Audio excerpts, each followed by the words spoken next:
आज अंतिम स्वरूप देते हैं। वर्ष की अवधारणाओं के बारे में हमने पिछली चर्चा में ऋतुओं के बारे में वर्णन किया था, और वेदों में वर्ष का वर्णन नहीं है किंतु ऋतुओं का वर्णन मिलता है। शरद, बसंत, ग्रीष्म, वर्षा, शिशिर, बसंत, ग्रीष्म, फिर वर्षा, फिर शरद और फिर हेमंत। इस प्रकार 6 ऋतुएं बताई गई थी।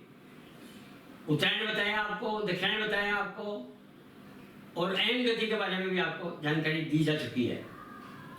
तिथि और चंद्रमा की विशेषताओं, नक्षत्र आदि के बारे में जानकारी हम प्राप्त कर चुके हैं। वार, योग और करण। वार का महत्व कोई ग्रहों से नहीं है। समय मिला तो वार की परिभाषा में स्पष्ट कर दूंगा।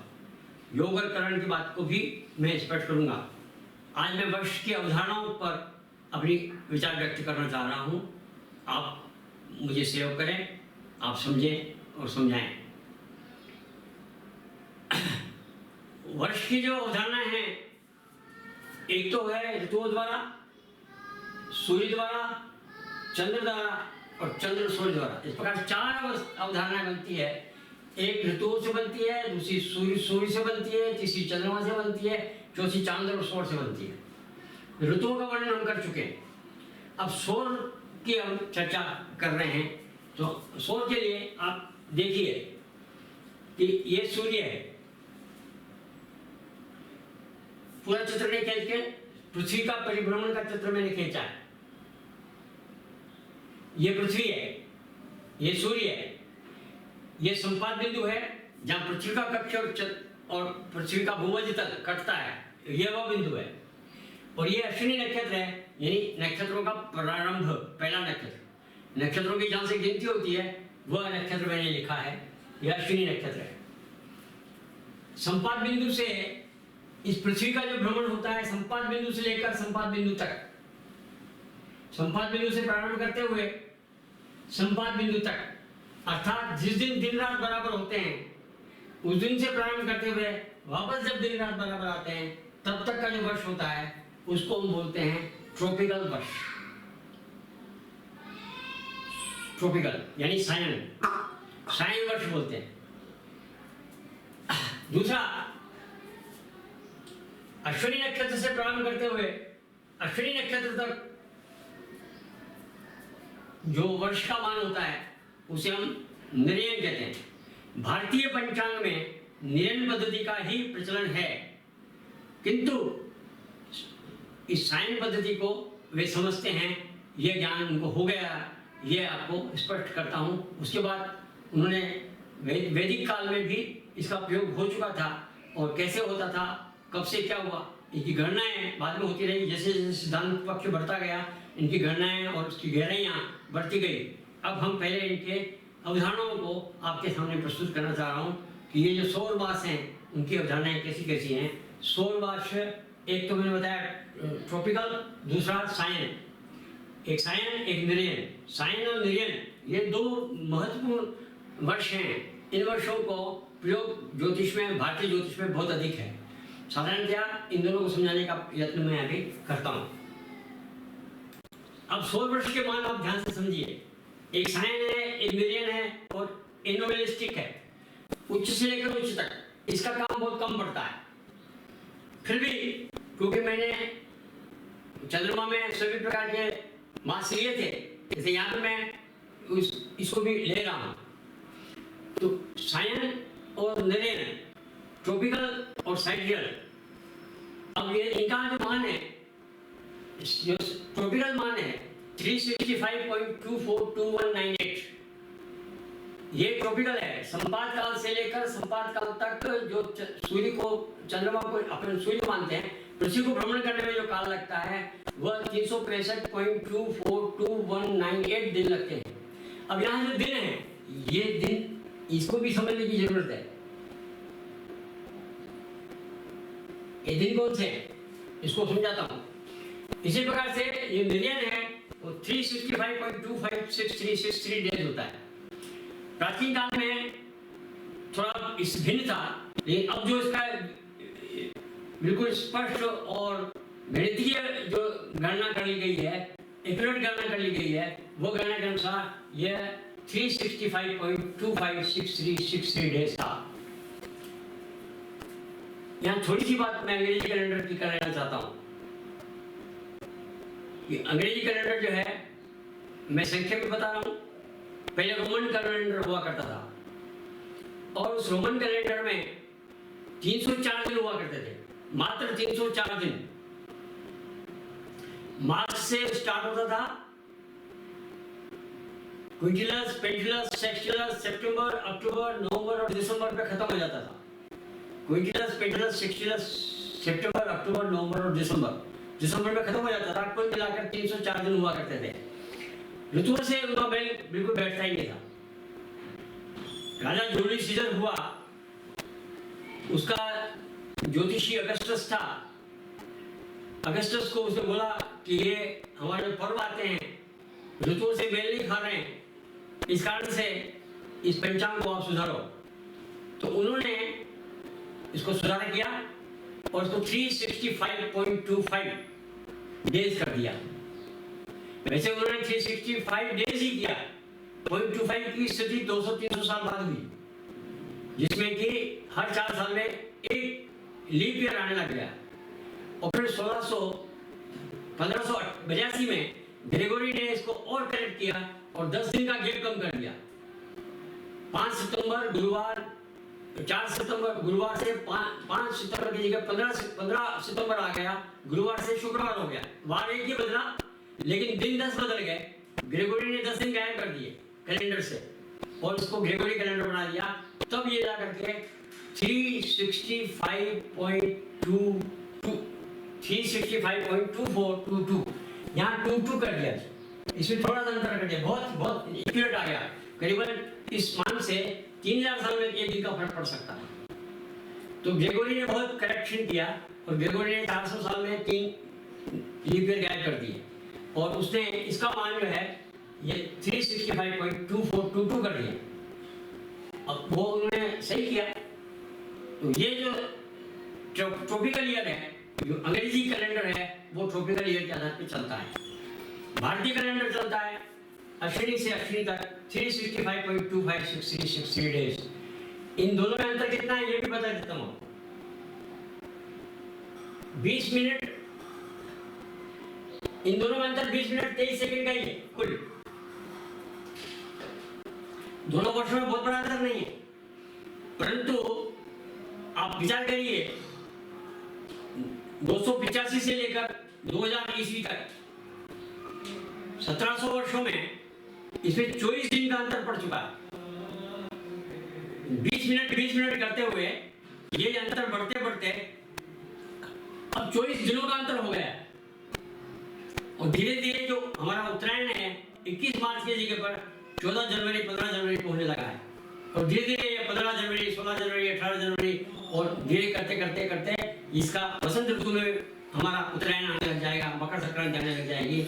ये हमारे भारतीय ज्योतिषियों को सुधार करने की आवश्यकता है। मैं यहाँ सिर्फ इंगित करने के लिए इस बात को मैंने कहा था, परंतु इस बात को स्पष्ट समझना, अवधारणा को स्पष्ट तभी किया जा सकता है जबकि अवधारणा में स्पष्टता हो, समझ पूरी गहराई में हो। तो अब मैं बात बताता हूँ कि जो मैं बता रहा था कि ये साइन में 365.242198 डेज होते हैं और नियन में 365.256363 डेज होते हैं। कोई अंतर 20 मिनट का ही है, परंतु साइक्लिकल डेज और सोलर डेज के हिसाब से गिना जाए, ये जो डेज गिने गए हैं ये सोलर डेज हैं, क्योंकि साधारणतः प्रैक्टिकल जो यूज होते हैं दिन का मतलब 16 दिन होता है। सूर्योदय से सूर्योदय तक मान लें, मध्याह्न से मध्याह्न तक मान लें, मध्यरात्रि से मध्यरात्रि तक मान लें, कैसे भी माने, परंतु वो जो ये हमारी घड़ी जो है वो सौर के आधार पर है।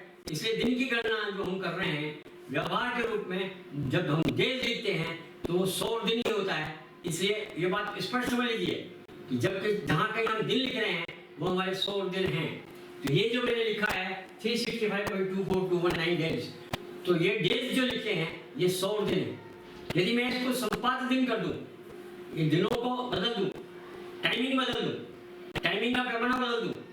यानी टाइमिंग का पैमाना मैंने पहले चर्चा में बताया था कि संपात काल क्या होता है और सौर काल क्या होता है, और मैंने बताया था कि एक वर्ष में एक दिन का फर्क पड़ जाता है।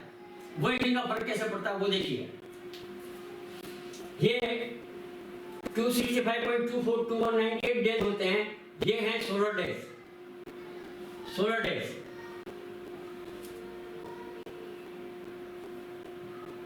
और ये साइक्लोइड डेज।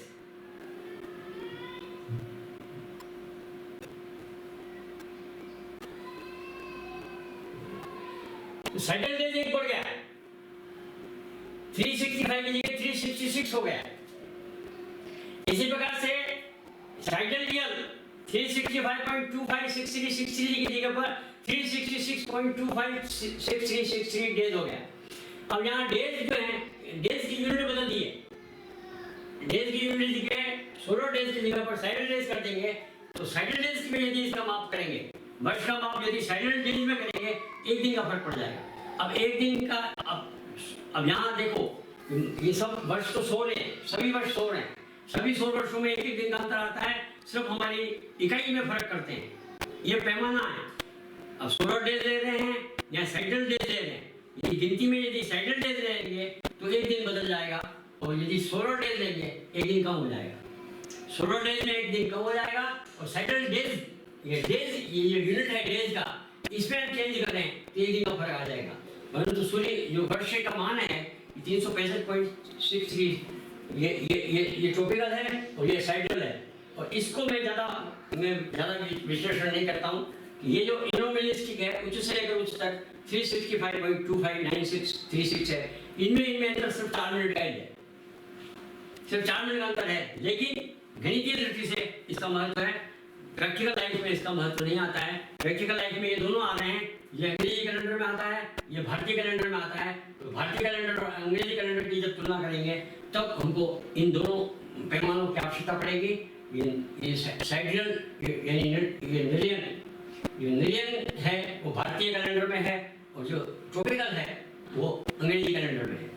अंग्रेजी कैलेंडर बहुत परिवर्तन हुए हैं, उसकी विवेचना किसी दिन अंग्रेजी कैलेंडर की बात करेंगे तब बताएंगे। आज हम भारतीय कैलेंडर की बातें कर रहे हैं, तो भारतीय कैलेंडर में जो निरियन वर्ष है इसी को लेकर के किया गया है। इसी कार्य में हम आगे बढ़ते हैं।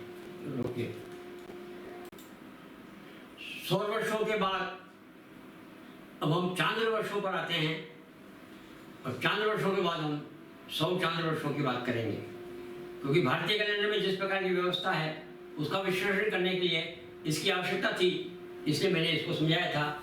इसमें भ्रांति न रहे, ये एस्पेक्ट समझ ले। इसमें मैं एक बार फिर से बता देता हूँ कि ट्रॉपिकल जो वर्ष है वो 365.24219 डेज का है, अंग्रेजी कैलेंडर है 265.2422 डेज का, और भारतीय कैलेंडर है 365.266363 डेज का। तो ये भारतीय कैलेंडर की बात ही चल रही है, उसमें निरियन वर्ष लिया गया है, उसकी जो करेक्शंस हैं वो होते रहेंगे। अभी तक जो करेक्शन नहीं हुआ है, इसलिए मैं इसी को लेकर के आगे की चर्चा प्रारंभ करता हूँ।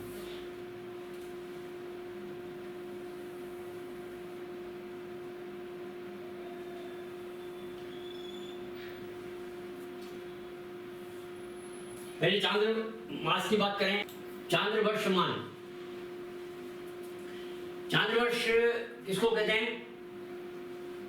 चंद्रमा का एक महीना हमने जो गिना था तिथि के अनुसार 29.5 दिन का, यानी 30 तिथियों के हिसाब से गिने, तो कुल मिलाकर के वर्ष का मान आता है 354.43068 डेज। यहाँ जब डेज लिख रहा हूँ तो आप निश्चित समझिए ये डेज सोलर डेज हैं, क्योंकि अब मैं बार बार इस बात को नहीं बताऊंगा। जहाँ की मैं डेज बोलूंगा तो जो प्रैक्टिकल डेज हैं वो सोलर डेज हैं, इसलिए मैं इसको सोलर डेज को अलग से साइडल डेज के बारे में बात नहीं करूंगा। डेज का जो यूनिट है वो मैं सोलर ले रहा हूँ, वो साइनोडिक है। डेज का यूनिट साइनोडिक है, ये साइडल नहीं है। इसको समझते हुए आप इसको स्पष्ट समझिएगा। जहाँ कहीं भ्रांति हो आप प्रश्न पूछ सकते हैं, और प्रश्नों का मेरे को जब आपके पास ये रिलीज हो और मेरे पास भेजेंगे तो मैं अगली वीडियो में आपको स्पष्ट कर दूंगा कि इसकी अवधारणा को कैसे समझा जाए। तो मैं समझा रहा था कि चंद्रमा के जो वर्ष हैं 12 महीने, वो 354 पॉइंट इतने दिन के हैं। कुल 10.8 दिन का फर्क पड़ जाता है चंद्रमा का दिन और सौर का दिन। सौर वर्ष और चंद्रवर्ष और सौर वर्ष में कुल 10.8 दिन का फर्क आ जाता है। और ये करीबन 32-33 महीने में एक महीने का फर्क हो जाता है। यह बात भारतीय ज्योतिष को पता होने के कारण वेदों में 65 महीनों में एक महीना बढ़ा दिया जाता था, उसको बोलते थे अधिक मास। उस समय गणनाएं इतनी स्पष्ट नहीं थी, परंतु इतना पता लगता था उनको कि यह महीना जो है चंद्रमा के महीनों के हिसाब से जो वर्ष करते हैं, ऋतुओं के साथ इसका तालमेल बिठाया जाए तो इसको 65 वर्षों में 2 महीना बढ़ाना पड़ता है। हर 32-33 महीने में एक महीने की वृद्धि करनी पड़ती है। यह वृद्धि जो है यह भारतीय ज्योतिष की बहुत बड़ी विशेषता है। आप ध्यान रखिए, भारतीय ज्योतिष और अंग्रेजी ज्योतिष में जो अंतर है उसको बड़े ध्यान से समझिए। भारत प्रकृति का पोषक है। प्रकृति में वो नुक्ताचीनी नहीं करता। सूर्य है तो सूर्य के हिसाब से लिखता है, चंद्रमा है तो चंद्रमा के हिसाब से लिखता है। और सौर चांद्र की व्यवस्था उसने खुद बनाई है, लेकिन चंद्रमा की व्यवस्था और सूर्य की व्यवस्था को न तोड़ते हुए बनाई है। अंग्रेजी कैलेंडर में प्रकृति से कोई वास्ता नहीं है। अंग्रेजी कैलेंडर जो बना है उसकी तिथियों के बारे में जब मैं बताऊंगा कि कब 31, कब 30, कभी 30, 31, 28 कैसे हो जाते हैं, उसकी कोई विवेचना कोई प्राकृतिक रूप से, नेचुरली से या एस्ट्रोनॉमिकली कोई विवेचना नहीं हो सकती, क्योंकि जूलियस सीजर ने इसको बनाया था। इसलिए जुलाई महीना 31 का, अगस्त उसका ज्योतिषी था, इसलिए जुलाई और अगस्त दोनों 31 के कर दिए और 28 दिन का कर दिया। फरवरी को 28 दिन की करने की आवश्यकता क्या थी? 2 दिन यहाँ से घटा के वहाँ डाल सकते थे, नहीं डाले, परंतु उसको 28 दिन का रख दिया। जब सब 30-31 दिन के हो सकते हैं तो क्यों नहीं किया? तो नहीं इसलिए किया कि जुलाई और अगस्त उन्होंने अपनी मनमर्जी से, इनके जो दिन हैं वो सारे मनमर्जी से रखे हुए हैं। भारतीय ज्योतिष कभी मनमर्जी से नहीं चला। भारतीय ज्योतिष और भारतीय कैलेंडर प्रकृति के नियमों के आधार पर आगे से आगे बढ़ा। उसी को आप समझने का प्रयास करिए। ये चंद्रमा के जो महीने हैं इसको एज इट इज रखा गया, उसमें कोई छेड़खानी नहीं कर दी। सूर्य के जो दिन हैं, सूर्य के महीने को सूर्य की संक्रांति, सूर्य की राशि के आधार पर गिना गया। सूर्य मेष राशि से वृष राशि में आया, कभी 31 दिन लगते हैं, कभी 30 दिन लगते हैं, कभी 30 दिन लगते हैं, कभी 29.5 दिन भी लगते हैं, 30 से थोड़ा कम दिन लगते हैं, परंतु कुल मिलाकर के 5 दिन वर्ष में ज्यादा हो रहे हैं। वर्ष में 5 दिन ज्यादा हो रहे हैं तो कोई महीना 31 का होगा, कोई महीना 30 का होगा। इस प्रकार से ये सूर्य की जो संक्रांतियां हैं उनमें अंतर आता है, और यह अंतर आता है सूर्य की गति के कारण। सूर्य की गति मार्च अप्रैल में कम होती है, यानी 57 कलाएं होती है, तो दिन बड़े होते हैं। जनवरी फरवरी में इसकी गति ज्यादा होती है, दिन छोटे गति ज्यादा होती है, महीना छोटा हो जाना चाहिए। वो महीना 31 दिन का है, दिसंबर 31 का है, जनवरी 31 का है, ये भ्रांत है, गलत है। यदि गणना की जाए सूर्य की गति से तो वो महीने वास्तव में 31 दिन के नहीं है। जनवरी फरवरी के समय में सूर्य की गति 1.61 होती है, एक अंश एक कला होती है, तो कम दिन लगते हैं, कम दिन में पूरा चक्कर लग जाता है। तो इसको मैं कभी इंग्लिश कैलेंडर की बात करूंगा तब उसकी बात करूंगा। हम भारतीय कैलेंडर की बात कर रहे हैं, तो भारतीय कैलेंडर में शुद्धता रखी गई है। सौर है तो सौर, चंद्र है तो चांद्र। तो चांद्र में सौर में अंतर है, तो महीनों में तोड़ा नहीं गया, दिन बढ़ाए नहीं गए, घटाए नहीं गए, परंतु इसकी संगति बिठाई गई और जो वर्ष है वो चांद्र सौर बनाया गया।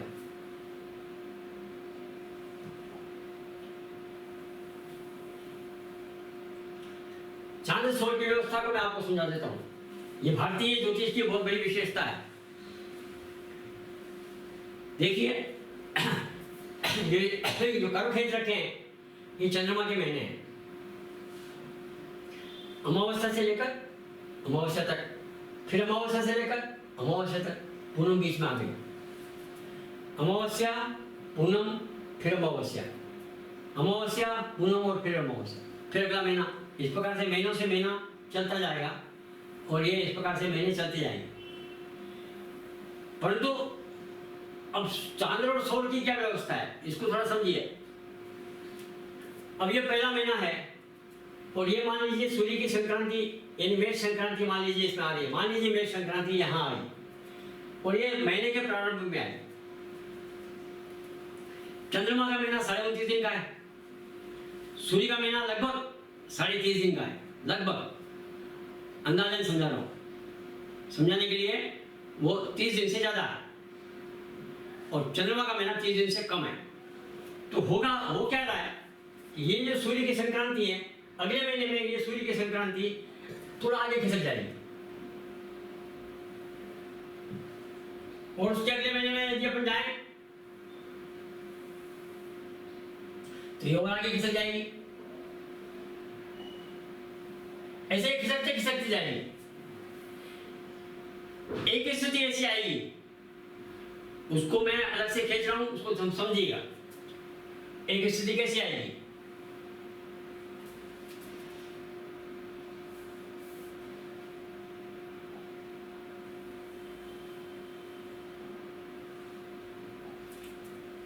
ये देखिए, मैं बीच का गैप दे रहा हूं। अब ये एक स्थिति आई, ये अमावस्या थी और ये अमावस्या थी और ये पूनम,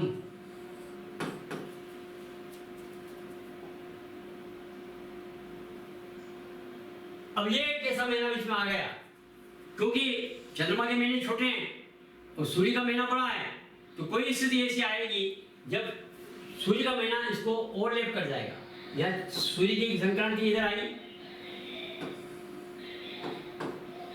और फिर सूर्य की संक्रांति इधर आई, जस्ट बाद में, अमावस्या के पहले, अमावस्या के जस्ट बाद में सूर्य संक्रांति आ रही है। इस महीने के अंदर कोई सूर्य संक्रांति नहीं आई। इस ऐसी स्थिति में हमने इसको अधिक मास कहा।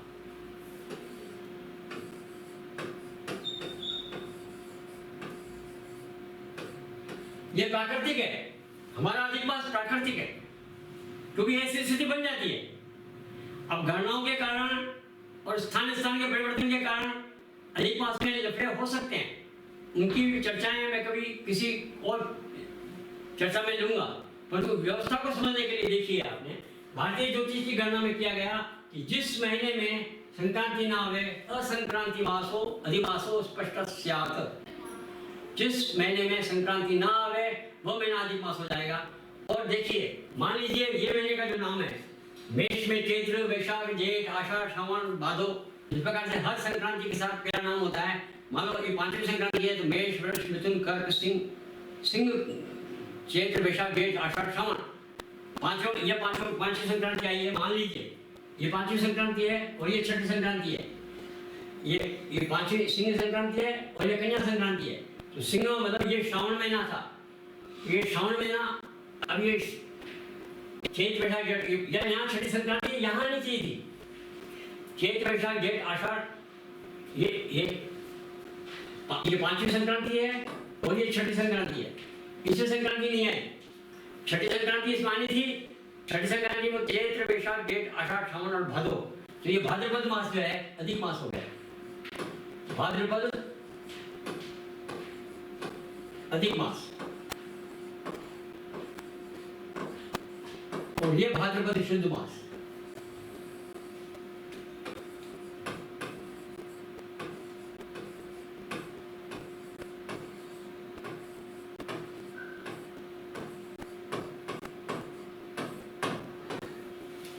इस प्रकार से हमने एक महीना बीच में गायब कर दिया। जैसे लीप ईयर में एक दिन बढ़ाया या घटाया जाए, किस समय एक दिन बढ़ा दिया जाए, किस समय एक दिन घटा दिया जाए, इसकी व्यवस्था कहां से लाएं?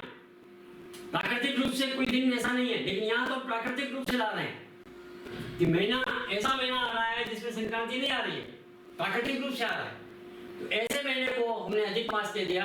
और भारतीय ज्योतिष में एक बहुत बड़ी विशेषता है, ये भारतीय ज्योतिष का बहुत बड़ा इन्वेंशन है, उनका एक अनुसंधान है। इस अनुसंधान को और परिष्कृत करने की आवश्यकता है, परिष्कृत करने की आवश्यकता है। परिष्कृत किया जा सकता है ताकि जो असमंजस की स्थितियां हैं वो दूर हो जाए। गणित का जैसे जैसे विकास हुआ है तो इसकी असमंजस की स्थितियों को दूर करना बहुत सरल है और हो सकता है। मैं इस पर विचार कर रहा हूँ, मैं सोचता हूँ कि मतलब कितने सालों के बाद 33 महीने में होना चाहिए अधिक मास, हर 33 महीने के बाद अधिक मास आ जाए, और फिर 8-10 साल में जब कभी और अंतर आता है तो उसको दशाब्दी शुद्धि कर दी जाए, हर 10 वर्ष में शुद्धि कर दी जाए। इस प्रकार से इसकी व्यवस्था बनाई जाए। इस व्यवस्था पे मैं काम कर रहा हूँ और ये काम करके मैं दूंगा और ये ज्योतिष में एक बहुत बड़ी उपलब्धि होगी और इसका परिष्करण होगा। मूल अवधारणा जो भारतीय ज्योतिष की है उसको एज इट इज रखते हुए उसकी अवधारणा का विकास तभी किया जा सकता है जब उसकी अवधारणा को सही तरीके से, सही परिप्रेक्ष्य में और सही आंकलन करते हुए समझा जाए। तो ये समझने के लिए मैंने आपको वर्ष की अवधारणा आपके सामने स्पष्ट की है। सौर वर्ष की स्पष्ट की है। सौर वर्ष में ट्रॉपिकल वर्ष और साइडल वर्ष की है, चांद वर्ष की है, चांद वर्ष और सौर वर्ष की है। चांद सौर वर्ष की व्यवस्था ये हमारा विक्रम संवत इसी हिसाब से चलता है। हमारा विक्रम संवत इसी हिसाब से चलता है।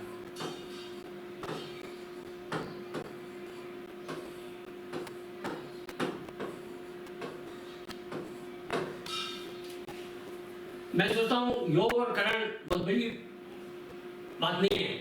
संक्षेप में कुछ पंक्तियों में मैं आपको योग भी समझा देता हूँ और करण भी समझा देता हूँ। फिर मैं इस प्रकार से इस विषय का समापन करता हूँ। अंतिम 2 विषय में पूरे करके और इस जो पंचांग का जो मेरा चैप्टर है उसको मैं यहाँ समाप्त करता हूँ। तिथि हमने बताया था कि चंद्रमा की सूर्य के सापेक्ष कोणीय दूरी है। अब मैं आपको बता रहा हूँ, ध्यान से देखिएगा।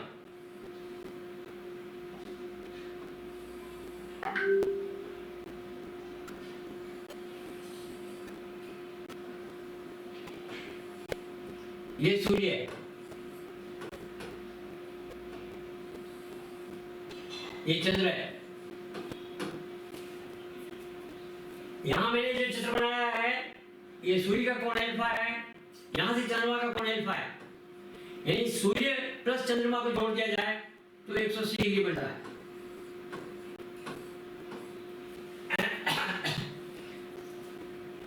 जो ग्रहण होता है उसमें क्रांति समय का बहुत बड़ा महत्व होता है। तो उसके अध्ययन के लिए इसकी आवश्यकता पड़ती है। इसको हम व्यतिपात योग बोलते हैं। और ऐसा ही जब 300 यहाँ चंद्रमा होता है, अल्फा डिग्री चंद्रमा होता है, तो ये 360 डिग्री बना देता है। तो उसको बोलते हैं वैधृति, व्यतिपात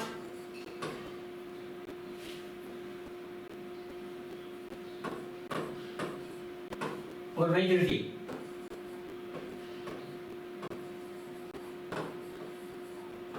ये योग ग्रहण के अंदर क्रांति समय में काम आते हैं, परंतु इसके कारण हमने सूर्य और चंद्रमा के योग का 27 योग बना दिए। और वो चंद्र प्लस सूर्य के जो कोणीय दूरी है इसको भागित 13-20 कला, हर 13-20 कला का एक योग बना करके कुल 27 योग बना डाले और ये योग बन गए।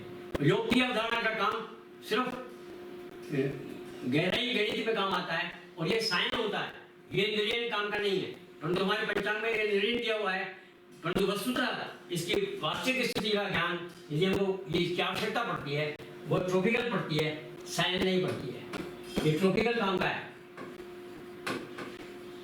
साइंस। परंतु हमारे ज्योतिषी इस बात को नहीं समझते हैं। वो निर्णय ही पंचांग में योगों का वर्णन करते हैं और वो योगों का वर्णन निर्णय न होकर के ट्रॉपिकल साइंस होना चाहिए। करण अंतिम भाग है, वो तिथि के 2 भाग हैं। आधा भाग एक करण होता है। इसके बारे में ज़्यादा बताने की आवश्यकता मैं नहीं समझता हूँ और यही मैं अपने इस विषय को समाप्त करते हुए इस पंचांग के अध्याय को पूर्ण करता हूँ।